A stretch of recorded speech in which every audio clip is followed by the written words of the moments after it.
CNN 8 people killed in a boat dock fire in northeastern Alabama were identified Wednesday, including a mother and her 5 children, the Jackson County coroner said.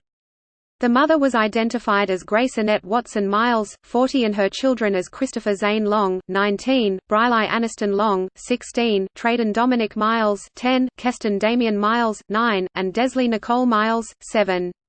A GoFundMe page for the family has raised nearly $20,000 by Wednesday. The other 2 victims of Monday morning's blaze at Jackson County Park Marina at Guntersville Lake were Amanda Foster, 38, and Yancey Farrell Roper, 54, according to Jackson County coroner John Jordan. While officials said Tuesday the preliminary investigation was focused on one boat in particular, Jackson County Emergency Management Director Paul Smith told reporters further examination determined that was the wrong vessel. Read more. Close dialogue. Sign up for CNN's Meanwhile in America, a daily analysis of U.S. politics for global readers. Sign me up. No thanks. By subscribing, you agree to our privacy policy. Sign up for CNN's Meanwhile in America, a daily analysis of U.S. politics for global readers. Please enter above. Sign me up. No thanks. By subscribing, you agree to our privacy policy. You're on the list for CNN's Meanwhile in America, a daily analysis of U.S. politics for global readers. Close dialogue. State and federal investigators are searching for a 40 to 45-foot boat of interest, but several vessels have matched that description, according to Smith. Smith said many vessels at the dock burned down to the water line, hampering the ability of investigators to identify them.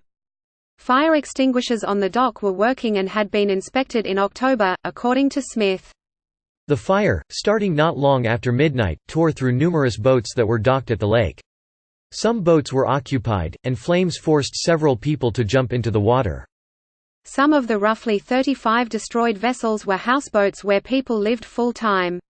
7 people swam to safety or were rescued, and were taken to a hospital for treatment, officials said. They were treated and quickly released, the fire department said, and some hardy minor injuries or minor hypothermia from the cold water.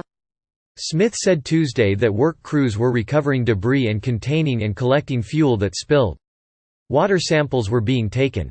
There are simultaneous investigations being conducted by the U.S. Coast Guard and National Transportation Safety Board, as well as the State Fire Marshal and Federal Bureau of Alcohol, Tobacco, Firearms and Explosives.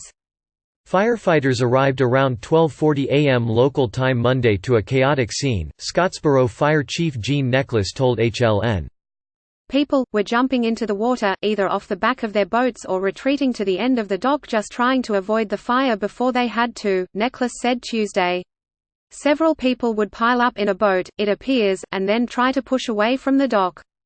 But boats were burning, floating off, bumping into each other and setting other boats on fire just as fast as you can imagine. The fire's location, on a covered dock that extended well out into the lake, made it difficult for firefighters to access, Necklace told reporters a day earlier.